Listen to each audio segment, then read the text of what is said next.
abrir a palavra de Deus em Colossenses capítulo 4, verso 2 até o verso 18. Colossenses 4, 2 ao 18. Hoje chegamos ao final das exposições em Colossenses, com a graça de Deus.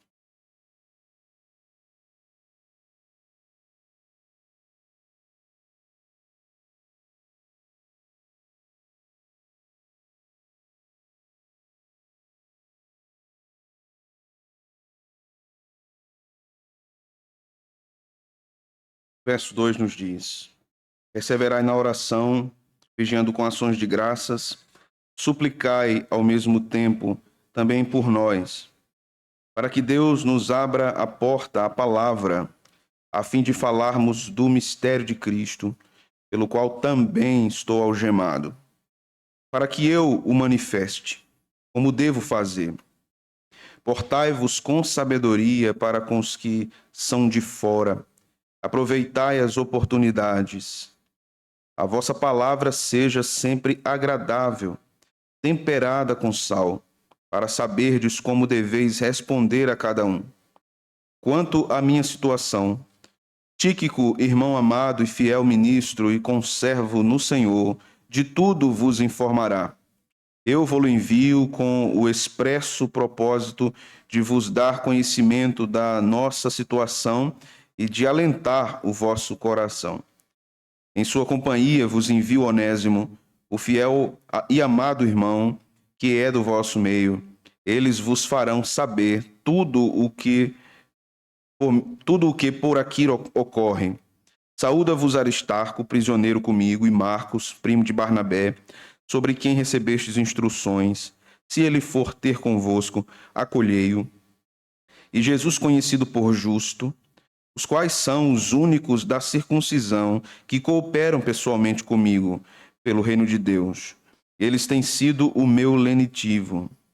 Saúda-vos Epáfras, que é dentre vós servo de Cristo Jesus, o qual se esforça sobremaneira continuamente por vós nas orações, para que os conserveis perfeitos e plenamente convictos em toda a vontade de Deus. E dele dou testemunho de que muito se preocupa por vós, pelos de Laodiceia e pelos de Hierápolis. Saúda-vos Lucas, o médico amado, e também Demas. Saudai os irmãos de Laodiceia, e Ninfa, e a igreja que ela hospeda em sua casa. E uma vez lida esta epístola perante vós, providenciai, porque seja também lida na igreja dos Laodicenses, e a dos Laodicenses lede-a igualmente perante vós. Também dizei a Arquipo, atenta para o ministério que recebestes no Senhor, para o cumprires. A saudação é de próprio punho, Paulo. Lembrai-vos das minhas algemas, a graça seja convosco. Amém. Senhor, nós te louvamos pela tua palavra lida agora, te louvamos porque chegamos ao momento do sermão no nosso culto, da pregação. Suplicamos que o Senhor nos exorte, que o Senhor nos console também, que o Senhor encha nosso coração da consolação do Espírito Santo. Senhor, edifique a igreja e saiamos daqui certos de que o Senhor alimentou as nossas almas, de que o Senhor nos orientou, que o Senhor nos instruiu, que teu Espírito falou com a congregação, e não reste dúvida para o teu povo. Tem misericórdia de mim, Senhor, para que transmita a tua palavra com clareza, com objetividade, com praticidade, para que o teu povo aprenda também a aplicá-la à própria vida e às demais circunstâncias da semana e do restante de suas vidas. Obrigado por chegarmos até o fim desta carta aos Colossenses. Sabemos que há tantas coisas ainda a aprendermos dela, há tantas coisas a aplicarmos na nossa vida que aprendemos aqui. Fortalece-nos, Senhor, para que tudo isso seja feito. Dá-nos crescimento, dá crescimento espiritual à nossa igreja. Dá crescimento na graça, que sejamos a cada dia mais parecidos com Jesus. Que a nossa igreja, Senhor, Receba as instruções do teu Espírito nessa noite mais uma vez. Abre os nossos ouvidos e o nosso coração à tua palavra. Essa é a minha oração, Senhor, no nome de Jesus. Amém.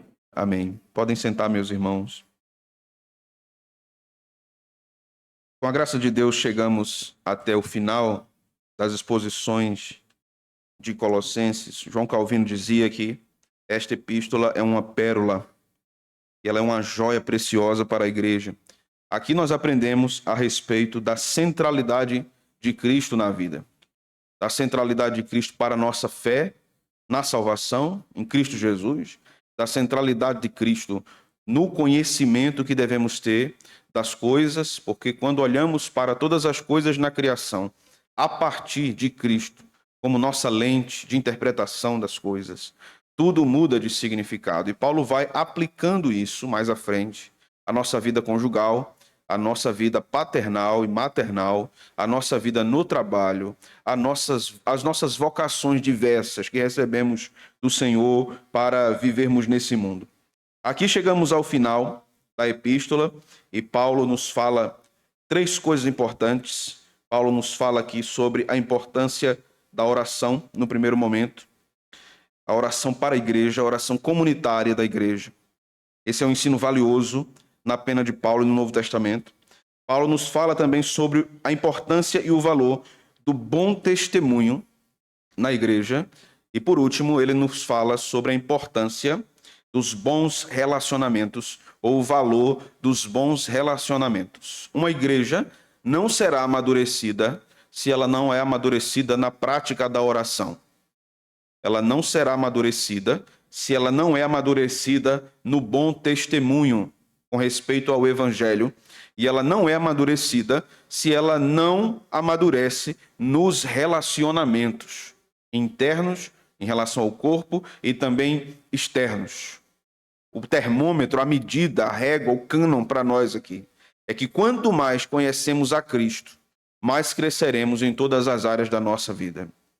E a oração é a porta de entrada para esta sessão final, essa grande sessão final da epístola de Paulo aos Colossenses. Volte seus olhos para o texto e veja a partir do versículo de número 2. Paulo convoca a igreja de Colossos a perseverar, a insistir na oração. A perseverança na oração é uma convocação da palavra de Deus. Jesus repreende os discípulos porque eles não perseveravam na oração, porque eles dormiam quando era necessário orar e vigiar.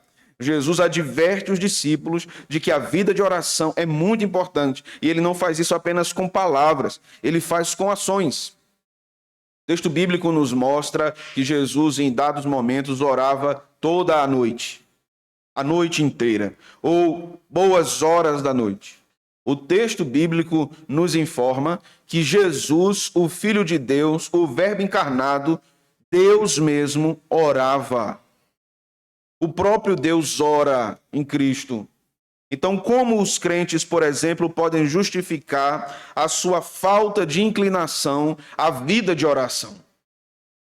Se Ele, que é Deus, criou todas as coisas, nele tudo subsiste, e Ele sustenta em ordem todo o universo e as nossas vidas, se Ele tinha necessidade de orar e tinha a prática diária da oração, por que nós não oramos?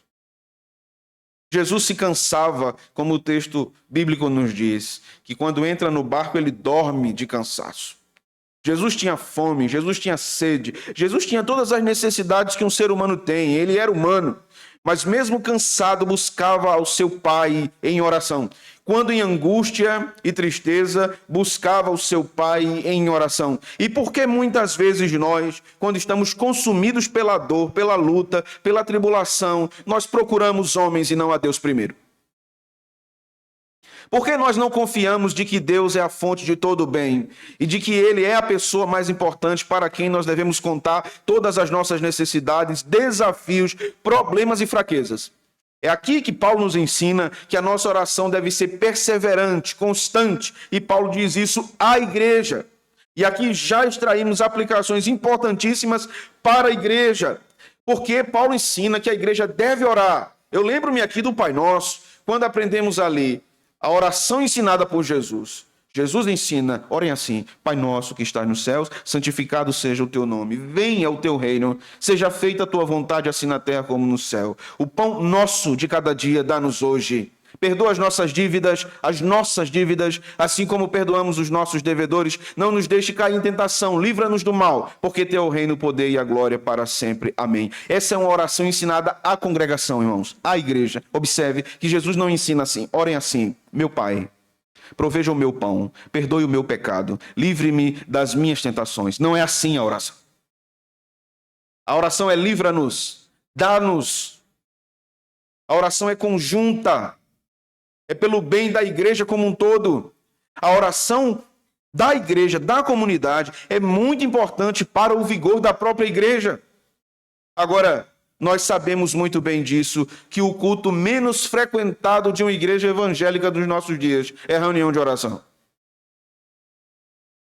É como se nós achássemos que não tem importância.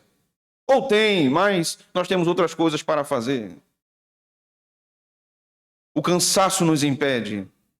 Que adianta eu ir, pastor, e dormir? É melhor dormir na reunião de oração, tentando orar, do que negligenciar o dever da oração. Há algum lugar melhor para dormir do que nos pés do seu pai? Não há. A Bíblia nos convoca a orarmos como congregação. Em vários momentos. Em vários momentos. Jesus chama os discípulos para orarem com ele. Várias vezes. Várias vezes. Paulo convoca a igreja para reuniões de oração também. Orem, irmãos. Busquem, irmãos. Isso é um incentivo para que a igreja esteja junta, orando. Claro que nós sabemos que o culto da igreja, o culto é no dia do Senhor. Mas a Bíblia não despreza as reuniões de oração. Pelo contrário, fala muitas vezes disso.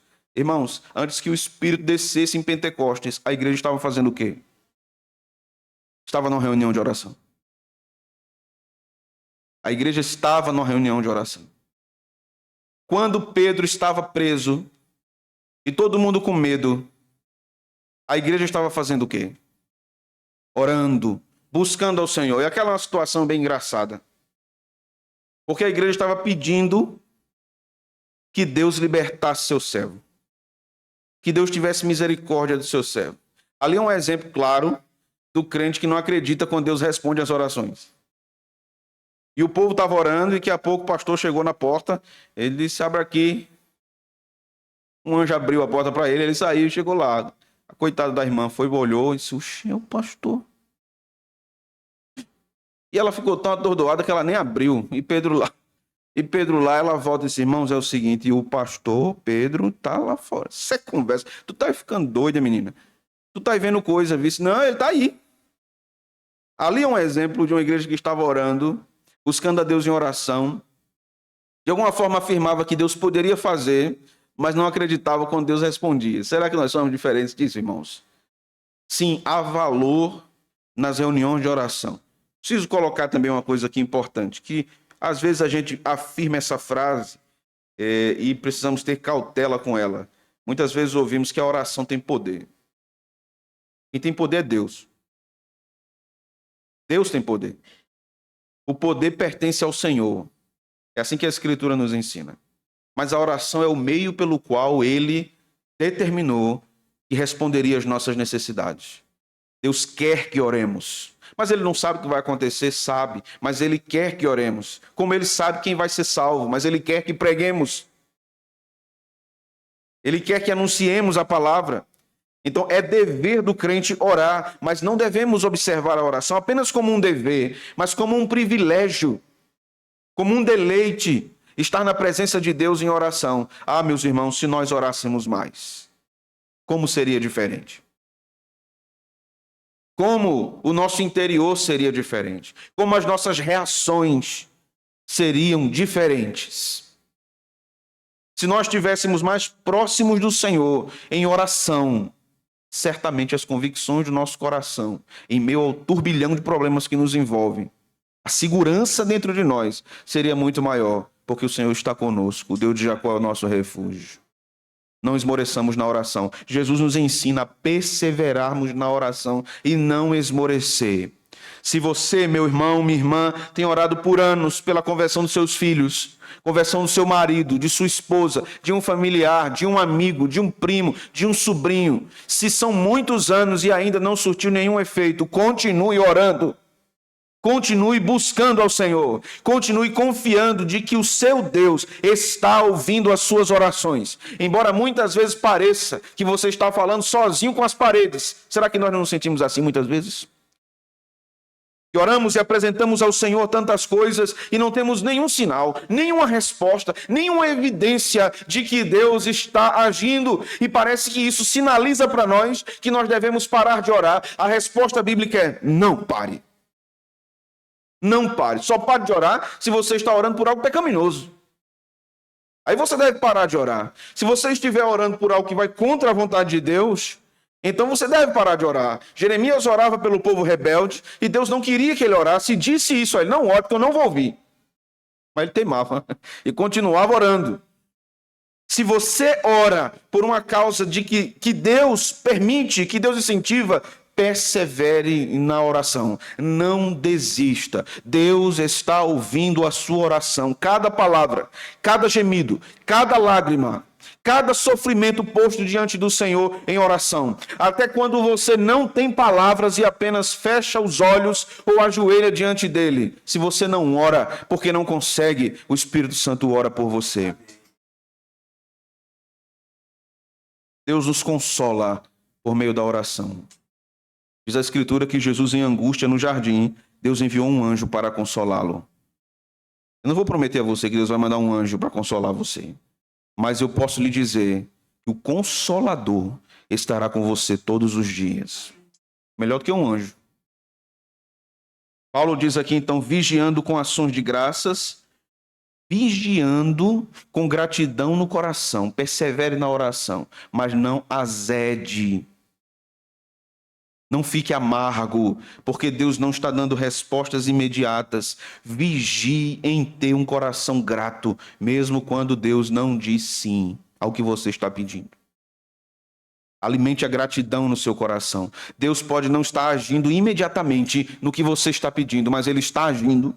Muitas vezes a resposta de Deus a um pedido nosso não é o objetivo dele. O objetivo dele é tratar conosco, nos tornar crentes mais perseverantes na oração, mais afeitos à vida interior, à vida espiritual, buscando a Ele em oração. O objetivo de Deus pode ser não responder o que você está pedindo, mas tornar você um crente mais dependente dEle. Veja o verso 3. Suplicai ao mesmo tempo, também por nós, para que Deus nos abra porta à palavra, a fim de falarmos do mistério de Cristo, pelo qual também estou algemado, para que eu manifeste como devo fazer. Nós devemos observar aqui duas coisas em relação a Paulo e em relação à igreja. A primeira coisa em relação a Paulo, ele está preso, irmãos, como nós já vimos.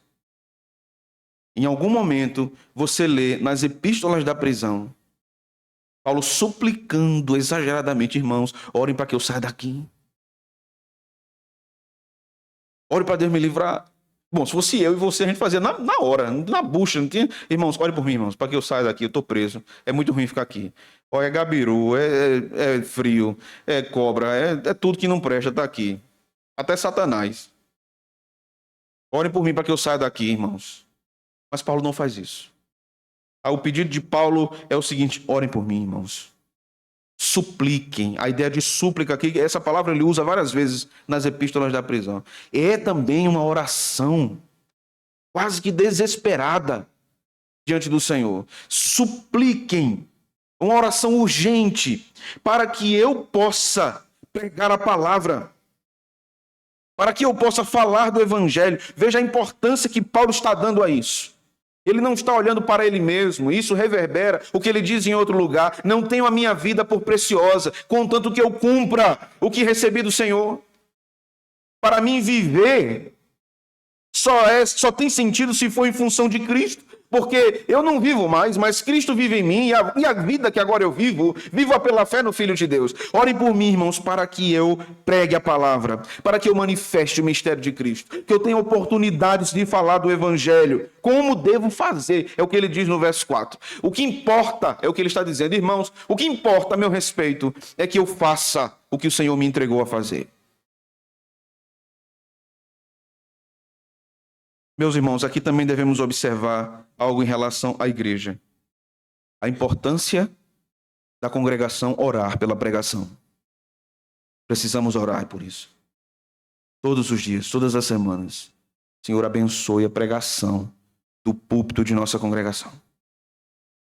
Use os presbíteros, use os pastores. Fale poderosamente, converta corações, Senhor. Transforme vidas, restaure vidas quebradas e despedaçadas por conta das dores e do pecado. Irmãos, nós não temos noção de como isso é importante, de como isso é sério e como Deus convoca a igreja. Aqui, nesse texto, Deus está nos ensinando. Vocês, congregação, primeira igreja congregacional de Caruaru, tem responsabilidade com a pregação do púlpito. A responsabilidade da pregação no púlpito não é apenas do pregador. É claro que ele é o porta-voz. Ele deve estar preparado, pronto, abalizado, afiado para entregar a mensagem do Senhor. Mas quem dá o poder é Deus. Alguém pode estudar muitas horas, pode gastar semanas preparando um sermão, com um grande trabalho exegético, interpretativo, ler muitos comentários, pode meditar em cada partícula, em cada parte, em cada frase, mas se não há poder do Espírito Santo na pregação, ela não surtirá efeito.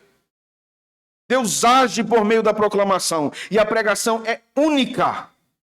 A pregação é única. Um pregador pode repetir um sermão, mas não pode repetir uma pregação. Porque o poder do Espírito vem à congregação num momento singular, quando a palavra é pregada. Martin Lloyd Jones dizia isso. Pode-se repetir um sermão, mas uma pregação não. Deus age singularmente através de uma pregação. Se lembre de alguma ocasião que você esteve no templo ouvindo uma pregação. Como aquilo foi impactante para você. Como aquilo mexeu. Como aquilo confrontou você. E você tinha tanta certeza que Deus falou, que foi assistir de novo a pregação, mas não sentiu a mesma coisa. Pode até ter sido abençoado novamente por Deus, mas não sentiu a mesma coisa. Porque Deus habita no seu templo. E o seu templo é a igreja. Deus está presente no seu templo. E Deus usa a pregação como o direcionamento celeste para a igreja. Daí a responsabilidade que uma igreja tem com a pregação.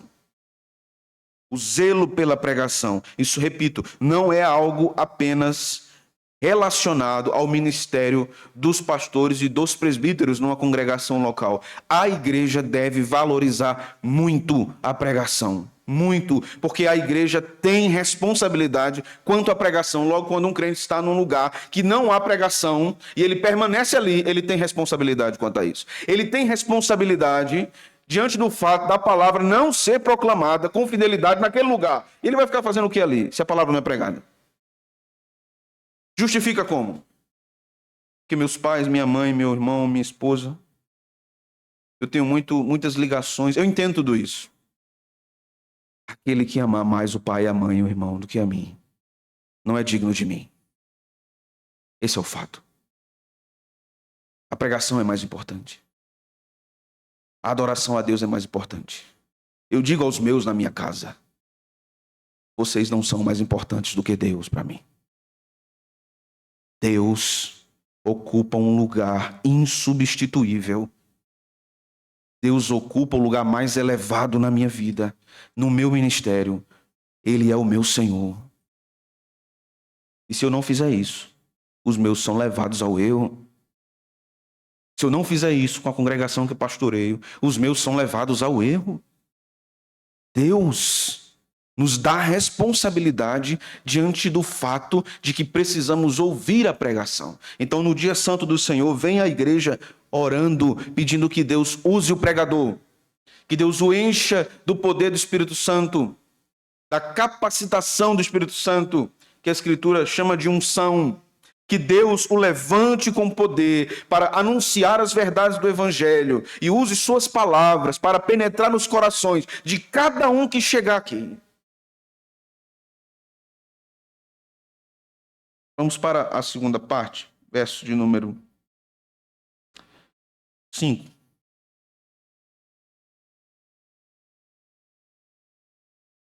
Portai-vos com sabedoria para com os que estão de fora. Aproveitai as oportunidades. A vossa palavra seja sempre agradável, temperada com sal, para saberdes como deveis responder a cada um.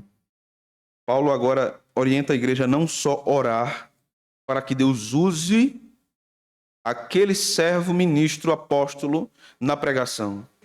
Paulo agora orienta: vocês também têm responsabilidade em divulgar a palavra de Deus. Então façam isso com o modo de andar de vocês. Portem-se com sabedoria, principalmente para com os que são de fora. Os crentes devem ser exemplo para os ímpios. Não escândalo. Não escândalo. Que o Senhor afaste de nós o escândalo, irmãos. Afaste de nós o testemunho ruim. Porque para aqueles que não leem a Escritura, Paulo diz que nós somos a carta viva e aberta. Eles não leem a palavra, mas eles leem a nossa vida. Os ímpios vão ler você. Isso é ser crente?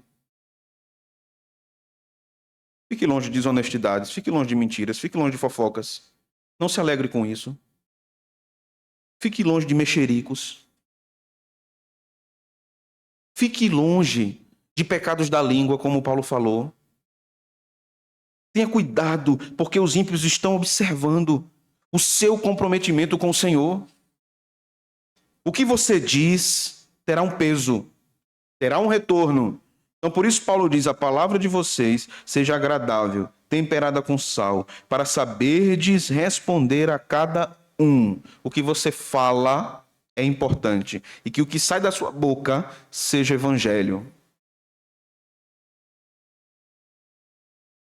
Pare de agredir com palavras seus filhos, seu cônjuge.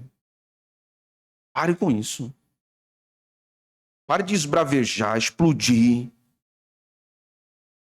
e achar que está coberto de razão. Pare de brigar, gritando dentro de casa, com todos os vizinhos ouvindo o que você está falando. Você grita o domingo todo, de noite sai arrumadinho para a igreja. Opa, boa noite, tudo bem? Vamos para a igreja? Não, irmã. Outro dia, vá na paz. Esse povo vai querer vir para a tua igreja mesmo? Sua palavra seja temperada com sal. Crente não grita, né, irmãos? Grita. Crente até discorda, argumenta, mas gritaria. Isso é proibido pela palavra de Deus, irmãos. Gritaria desesperada só é permitido se for para um jogo de futebol. Aí é permitido você gritar bem muito. Mas brigando, gritando, se exaltando, não serve, não. Se feche em um lugar de oração, num lugar secreto, e peça misericórdia a Deus. O Senhor sabe meu temperamento. Senhor, eu estou quase pipocando aqui de raiva. Tenha misericórdia de mim. Tenha misericórdia de mim. Respire. Leia o Salmo 119 2 vezes, você vai se acalmar. Tome uma água, ore, cante os 7 hinos, os salmos e hinos, aí vai ficar tudo na paz. Cante o 102, o mar se revolta. Controle-se. Aqueles que estão ao seu redor precisam ter um testemunho eficaz de Jesus. Jesus se indigna contra o pecado no templo, contra a injustiça. Isso é o alvo da indignação de Jesus. E nós? Nós estamos reagindo como e estamos esboçando como isso ao mundo. E outra, viu? Tem gente que se orgulha disso, do seu temperamento explosivo. Eu sou assim mesmo, pelo menos eu falo a verdade. Você tem que abandonar qualquer explosão que seja pecaminosa. Seria tão bom se a gente vivesse explodindo de alegria, não era, irmãos? Como a gente explode de raiva. Tenha cuidado. Tenha cuidado. Até quando seu marido lhe faz raiva, tenha cuidado. Tenha cuidado. Eu sei que você pode não querer nem ver a cara dele, mas se lembre, Deus lhe deu. Deus lhe deu, serva. Senhor, tenha misericórdia dessa criatura. Me ajude. Me ajude. Da mesma forma, você, meu irmão, controle o seu temperamento com base no Evangelho. A Escritura nos fala em Gálatas: temperança, domínio próprio, governo desses sentimentos, que é o Espírito que nos dá. Palavra temperada com sal. Tenha cuidado com o que você está dizendo. Tenha cuidado para não ser cruel nas suas palavras. Porque isso é testemunho. Porque se Deus falasse da mesma forma que você fala com os outros, se Deus lhe tratasse do mesmo jeito, onde é que você estaria agora? Aprendamos misericórdia com o Senhor. Vamos para o verso 7. Parte final. Parece à primeira vista que não tem muita coisa aqui para nós, mas há muito conteúdo na escrita de Paulo aqui sobre comunhão, perseverando na oração, perseverando no testemunho e perseverando na comunhão. Foi assim que aprendemos lá em Atos 2, 42 ao 47. Isso está posto aqui também. Paulo diz no verso 7, quanto à minha situação, Tíquico, irmão amado e fiel ministro e conservo no Senhor, de tudo vos informará. Eu vou-lo envio com o expresso propósito de vos dar conhecimento da nossa situação e de alentar o vosso coração. Observe, irmãos, aqui. Primeiro que Paulo tinha companheiros de ministério, e quando ele usa aqui o termo irmão amado, isso se refere, de fato, a uma relação pessoal dele com Tíquico, né? Os evangélicos hoje, no seu vocabulário evangeliquez, a gente chama todo mundo de amado, né? Mas aqui a ideia, de fato, é uma relação próxima de Paulo com este irmão, com Tíquico. Então ele é fiel ministro, ele é irmão amado, conservo no Senhor, vos levará informações ao meu respeito e levará para vocês consolação. Consolação. Esse também é o papel de um ministro do Evangelho, levar ao povo de Deus consolação. O ministro também é um ministro da consolação, porque o Espírito Santo é o Espírito da consolação, chamado mesmo de Consolador. E como um ministério de um homem chamado para ensinar a palavra de Deus, não será um ministério de consolação. Paulo tinha aqueles que estavam próximos a ele, trazendo consolação ao seu coração, e nós vamos ver isso várias vezes nessa porção. Então, aprendemos com isso que nós não devemos fechar as portas para aqueles que Deus usa para trazer consolação à nossa vida. Não se feche num sentimento de autoproteção. Se você tem pedido socorro a Deus, pode ser que você não esteja discernindo que Ele está socorrendo em consolação através de alguém. De um irmão, de uma irmã, de um filho,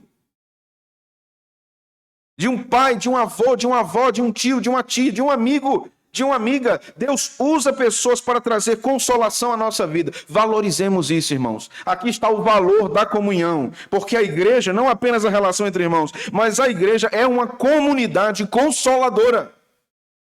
Nós temos responsabilidades quanto a isso. Temos responsabilidades com aqueles que sofrem, aqueles que adoecem, aqueles que ficam de luto.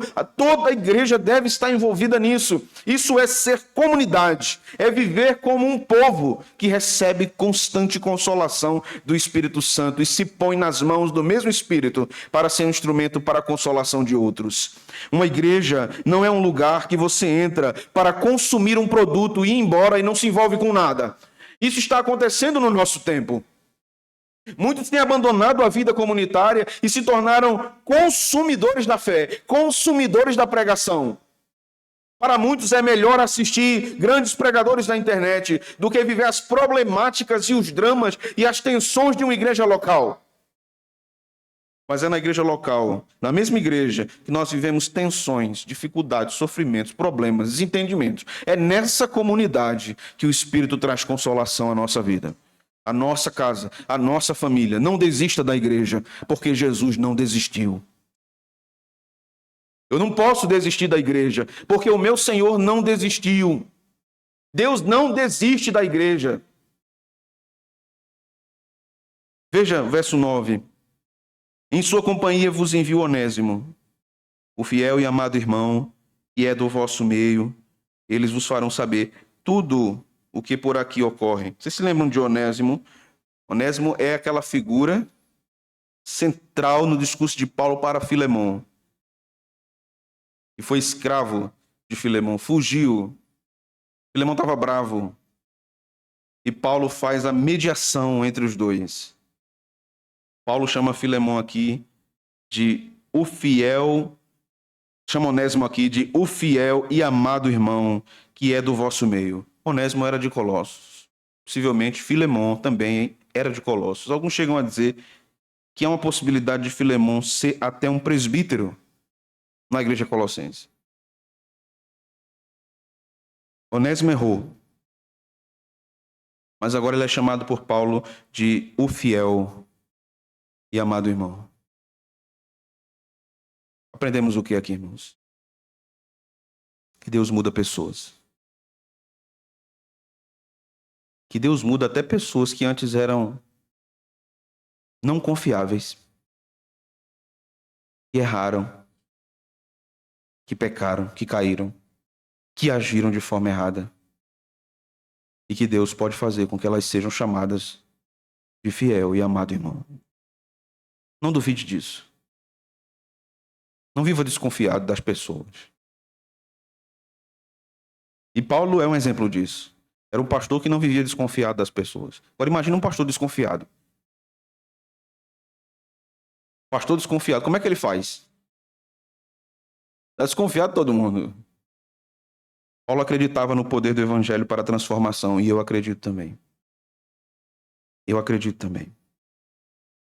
Verso 10. Saúda-vos Aristarco, prisioneiro comigo, e Marcos, primo de Barnabé. Possivelmente João Marcos escreveu o evangelho, sobre quem recebestes instruções, e se ele for ter convosco, qual é a palavra, irmãos? Acolhei-o. Olha Paulo ensinando sobre uma igreja ser acolhedora, hospitaleira. Isso deve ser uma marca da igreja, a comunhão, o acolhimento, a receptividade. Que coisa boa chegarmos num lugar e sermos bem recebidos. Que coisa maravilhosa chegarmos num lugar destruídos, despedaçados, arrasados, e ali recebermos acolhimento, sem desconfiança, sem julgamentos, e sermos cuidados ali. Cuidados por um povo que se preocupa.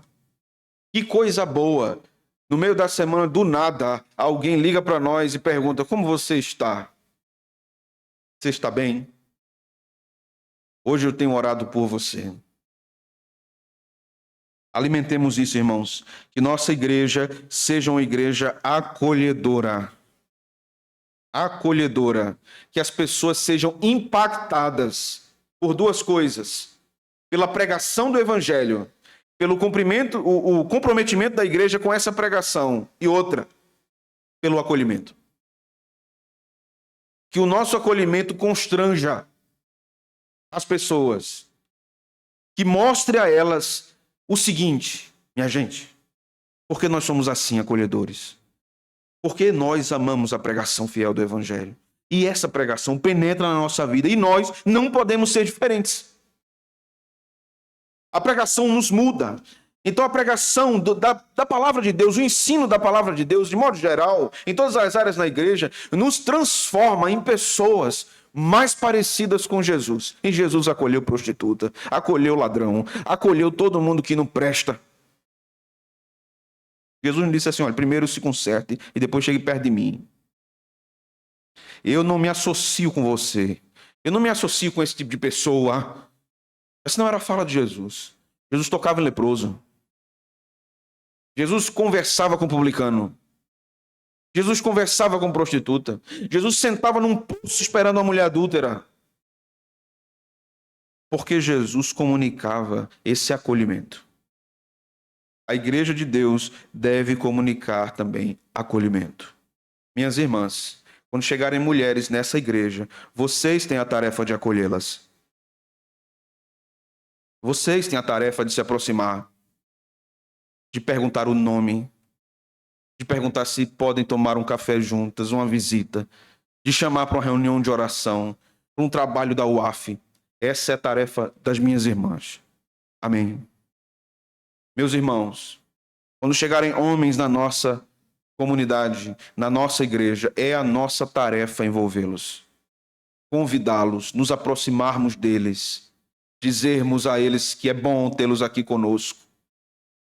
É bom que eles tenham sido trazidos pelo Senhor para a nossa comunidade. Certamente chegarão pessoas terrivelmente feridas na nossa comunidade. Ou às vezes emaranhadas num monte de pecado. Tenha medo não. Se num lugar o evangelho é pregado, Deus vai atrair uma quantidade de pecadores absurda. E cheia de mazela, cheia de ferida, uma vida toda troncha. Pode vir, porque Jesus disse, venham. Venham todos os cansados e oprimidos e eu vos aliviarei. O que importa é que a igreja trate, cuide, pregue, anuncie, acolha, ame. Isso é o que importa. Mas o Senhor pode trazer todos os aleijados, mancos, cegos, tronchos, de todo jeito. Porque isso é o reino de Deus. Quem de nós é são? Quem de nós era digno da salvação? Ninguém. Então nós não podemos nos colocar sobre os outros. Os homens de nossa igreja têm a tarefa de envolver outros homens. Criar contextos, criar programações, criar circunstâncias. Criar conversas para envolvê-los. Que as pessoas de nossa comunidade não sejam invisíveis. Que elas não cheguem e saiam sem nós percebermos quem elas são. Que prestemos atenção nisso. E isso não depende de quem está na recepção, dos diáconos que ficam na porta. Não depende apenas de mim, dos presbíteros. Depende de toda a igreja. Toda a igreja tem a tarefa de ser uma igreja acolhedora. Eu sozinho não posso fazer isso. Não posso. Mas quando a igreja fazer, Deus manifestará tanto poder, irmãos, tanta graça, tanta misericórdia, tanta provisão, tanto consolo. E nós já estamos vendo isso acontecer. Porque vocês estão entendendo isso. Porque vocês estão se comprometendo com isso. E Deus nos abençoará muito. Porque Deus abençoa uma igreja fiel. Paulo continua aqui. No versículo 11. E Jesus, conhecido por justo, Jesus aqui era um irmão, os quais são os únicos da circuncisão que cooperam pessoalmente comigo pelo reino de Deus. Eles têm sido o meu lenitivo, sido consolação para mim, tem sido medicação para as minhas aflições. E Paulo está dizendo aqui, eu não tenho muita gente. Eu não tenho muita gente comigo, eu tenho esses irmãos judeus, né, da circuncisão. Mas Deus tem usado eles para mim como um alívio para as minhas tensões. Um alívio para as minhas tensões. Quando nós formos ouvir as demandas, dificuldades, até pecados dos nossos irmãos, não olhe para isso com um olhar julgador. Olhe com um olhar redentor. Observe que Deus está lhe dando oportunidade para trazer a palavra e aplicá-la àquele coração. Entenda que você é pecador e pecadora, que pode cair também. Mas Deus está usando você para ajudar aquela pessoa. Quando alguém for lhe contar um pecado, agora daquele pecado, com força, terrível, cabeludo, você tem que lembrar que o pecado está em nós, que nós somos capazes de pecar terrivelmente. Então ouça friamente e aconselhe fervorosamente. Os irmãos entenderam? Ouça com os pés no chão. Não divinize ninguém, não. Somos pecadores. O mais santo dentre nós, se há, é terrivelmente pecador. Terrivelmente pecador. Então, não, quando a pessoa chegar para você para lhe confessar alguma coisa ou pedir sua ajuda, né, cuidado com a sua reação. Paulo diz anteriormente que a nossa palavra deve ser salgada, temperada com sal, né? Não tem aquele susto, né? Misericórdia! Meu irmão, tu fez isso, foi? Tu é doido, é? E agora? Meu Deus! Meu Deus, não tem medo de ir pro inferno, não. Não tem medo de ir pro inferno, não. Rapaz, tu não é crente, não. Ajudou. Obrigado, meu irmão. Muito obrigado. Viu? Se você não tem condição de tratar determinados assuntos, encaminhe isso para uma ajuda pastoral. Eu sei que no nosso tempo, o ministério pastoral tem sido descredenciado e desvalorizado por causa do descompromisso de muitos chamados pastores, que têm promovido desconfiança no rebanho. Mas o aconselhamento pastoral é bíblico e é mandamento para pastores. O acompanhamento de vidas, o cuidado da alma é bíblico e é mandamento para pastores. Então, se você chegou num ponto que você não alcança, encaminhe isso e ajude aquela pessoa. Veja o verso 12, vamos caminhando para o fim, irmãos. Saúda-vos Epáfras. Epáfras possivelmente era o ministro de Colossos, que é dentre vós, servo de Cristo Jesus, o qual, veja o que diz aqui, se esforça sobremaneira, continuamente por vós nas orações, para que vos conserveis perfeitos e plenamente convictos em toda a vontade de Deus. Este homem gastava tempo orando pelo rebanho, sofrendo em oração pelo rebanho. Quando busco ao Senhor semanalmente em oração, o rol de membros dessa igreja está diante dos meus olhos, irmãos. Por cada um de vocês. Alguns eu já cheguei em visitações, outros ainda não consegui chegar. Deixa o ano começar depois do carnaval, que aí engata a sexta marcha e visita de forma mais acelerada. Mas eu preciso gastar tempo orando pela congregação. Eu preciso orar por cada um individualmente. Eu preciso pedir graça, pedir que Deus os sustente, que Deus os console, que Deus os ajude. Que Deus mantenha vocês de pé. Que Ele traga lenitivo, que Ele traga alívio nas dores. Que Ele ajude nas enfermidades. Que Ele ajude na família, ajude no trabalho. Que livre do pecado. Porque esse é um trabalho pastoral. Pedro nos ensina, nós precisamos nos dedicar à oração e ao ministério da palavra. Um ministro é um ministro da palavra, dos sacramentos, e como dizia Eugene Peterson, também é ministro da oração. Um pastor deve ser um homem de oração. Porque se ele não está diante de Deus, apresentando ao Senhor a sua congregação, ele não tem cumprido a função sacerdotal do seu ministério. No verso 13, então, lemos aqui. E dele dou testemunho de que muito se preocupou por vós, pelos de Laodiceia e pelos de Hierápolis. Veja, e este homem ocupava sua mente com a igreja de Deus. Os irmãos estavam em sua mente, não apenas de Colossos, mas de Laodiceia e o de Hierápolis. Esse é o trabalho de um pastor. O rebanho ocupa sua mente. Porque o Senhor confiou a ele o cuidado dessa igreja, o cuidado deste povo, o cuidado das almas. Meus irmãos, eu responderei diante de Deus pela alma de cada um de vocês. Quem salva é Ele. Mas Ele confiou a mim esse cuidado. Ele me cobrará. Por que você não visitou a ovelha doente? Por que você não tratou da ferida? Por que você não exortou? Por que você não corrigiu? Isso será cobrado dos ministros, não apenas do pastor, dos presbíteros da igreja também. Estão responsáveis pelo cuidado pastoral do rebanho.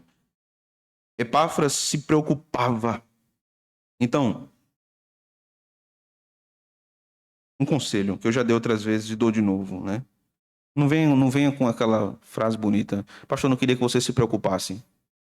É da natureza do meu ofício me preocupar com vocês. É da natureza do meu ofício. Então, Paulo vai para o versículo 14. Saúda-vos Lucas, o médico amado, e também Demas. Saudai aos irmãos de Laodiceia e Ninfa e a igreja, e ela hospeda em sua casa, mais uma vez, ênfases aqui na comunhão e na vida comunitária da igreja. E uma vez lida esta epístola perante vós, providenciai, porque seja também lida na igreja dos Laodicenses e dos de Laodiceia, lede-a igualmente perante vós. Alguns acreditam que essa epístola estava em Laodiceia, era a epístola aos Efésios. Nós não temos certeza disso, mas parece de fato que a epístola aos Efésios era uma epístola circular, como era a epístola aos Gálatas. A epístola aos Gálatas era uma epístola que alcançava uma região de igrejas na Galácia. E parece que a epístola aos Efésios também, mas nós não temos certeza absoluta disso. Verso 17. Também dizei a Arquipo: atenta para o ministério que recebeste no Senhor, para o cumprires. Este irmão estava fugindo da sua vocação ministerial. Ele queria não viver isso. Ele queria não abraçar o ministério. Paulo diz: digam a Arquipo. Observe, verso 17. Também dizei a Arquipo. Paulo está falando para a igreja de Colossos, irmãos. Paulo está dizendo para a igreja exortar aquele irmão que estava fugindo da sua vocação. A igreja reúna-se. Reúna-se. Congregacionalismo, né? Louvado seja Deus. E exorte esse irmão. Meu irmão, o Senhor chamou você para o ministério. Você precisa atender isso. Não peque. Não abandone o que o Senhor lhe chamou para fazer. Paulo incita a igreja a encorajar Arquipo. Se vê nele vocação, e ele tinha vocação, a igreja devia incentivar. A igreja não deve incentivar quem não tem vocação. A igreja não deve empurrar alguém para o ministério sem vocação. Isso é matar a pessoa. O ministério é pesado, é difícil, é de natureza tensa. São de tensões diversas. Diversas. De manhã você enterra um irmão, de noite é aniversário do seu filho. É assim. E Deus vai nos chamando por isso, irmãos, que a alma do pastor tem que ser sarada. Porque se ela estiver adoecida, é terrível para ele e para a igreja. Porque as tensões são muitas. Por isso que há práticas distintas em vários lugares do mundo, mas em muitos lugares do mundo, igrejas dão períodos sabáticos aos pastores. Vai descansar, pastor. Vai descansar.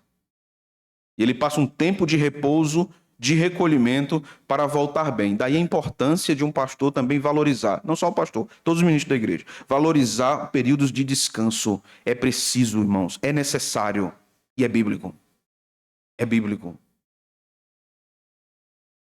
Arquipo deveria ser exortado pela igreja. Se há alguém dentre nós, então, que o Senhor chamou para o santo ministério, ou para exercer algum ministério na igreja, e você, crente, está fugindo, preste atenção. Não fuja de Deus. Não fuja de Deus. Ninguém foge de Deus. Não adianta ficar atrás das árvores e coberto de folha de figueira. Ele vai achar você e vai lhe perguntar: por que você está aí? Por que você está se escondendo aí? Por que você está fugindo? Deus vai lhe achar. Verso 18. A saudação é de próprio punho, Paulo. Então, por fim, esse irmão amado diz: irmãos, lembrem-se das minhas algemas. Graça seja convosco. Lembrem-se que eu estou preso. Em outras palavras, aqui era: orem por mim. E eu digo a vocês: orem por mim. Orem por mim. Orem pela minha pregação. Orem pela minha família. Orem pelos meus estudos. Orem para que eu seja fiel a Deus e não esmoreça na minha infidelidade ao Senhor. Irmãos, se em algum momento, em alguma altura, eu não pregar, se eu não pastoreá-los, se eu abandoná-los, por favor, me exortem. Me digam, pastor, você está errando. Você não está fazendo o que deveria. O que está acontecendo? A minha ocupação é o trabalho pastoral.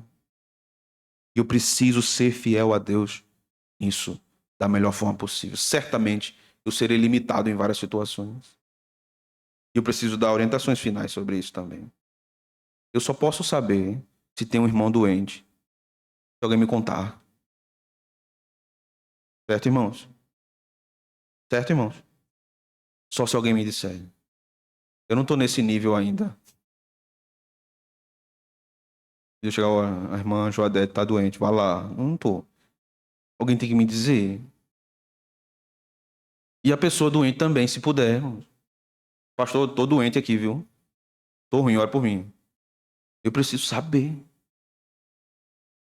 Mas eu vivi uma tragédia na minha casa, no meu casamento. O pastor nem veio aqui. Eu preciso saber. Alguém tem que me dizer. E se me disser, eu vou atrás. Pode ter certeza. Então eu preciso da cooperação da igreja para cuidar melhor da igreja. Preciso que vocês me ajudem para eu ajudar. Porque assim nós vamos caminhar saudavelmente para a glória do nome do Senhor.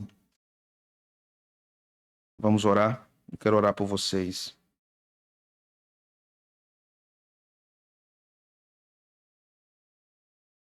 Senhor, apresenta ao Senhor este rebanho que é teu. São tuas ovelhas. O Senhor comprou com sangue precioso na cruz. Cada um, Senhor. O Senhor amou profundamente desde toda a eternidade, antes da fundação do mundo. Um amor tão profundo, tão largo, tão alto, que excede todo o nosso entendimento. Ó Senhor, ajuda meus irmãos. Eu quero te orar pela vida do nosso irmão Nascimento, que está adoecido. Que o Senhor estenda as tuas mãos sobre teu servo, restabelecendo sua saúde. Que o Senhor o ajude. Eu quero te pedir, Senhor, a tua bênção e a tua misericórdia sobre a vida do pequeno Levi. Que o Senhor tenha misericórdia da vida dele e restaure sua saúde. Quero te pedir pelos filhos dos nossos irmãos Luiz e Raimara, que estão também enfermos, que o Senhor estenda as tuas mãos sobre os pequenos e que eles sejam sarados. Ó Senhor, ajuda teus servos a cuidar dos seus filhos. Dá força à tua serva, enquanto teu filho sai para o trabalho, ela cuida dos seus filhos, dos seus rebentos. Que o Senhor ajude. Eu quero te orar, Senhor, pedindo tua bênção sobre a vida de nossa irmã Tâmara, sua recuperação. Que o Senhor a ajude, a abençoe. Que o Senhor dê plena recuperação. Abençoa tua serva. Quero pedir pela vida de tua serva, irmã Diaconisa Fátima. Abençoe sua saúde, Senhor. Ajude tua serva. Que a misericórdia abençoe a vida de Emerson. Que o Senhor seja misericordioso com Emerson. Te peço pela vida de Nicolas. Que o Senhor estenda as tuas mãos sobre ele, abençoando sua vida, dando graça. Abençoe Sandra, dê graça, Senhor, força. Revigore tua serva. Ó Senhor, essa é a tua igreja.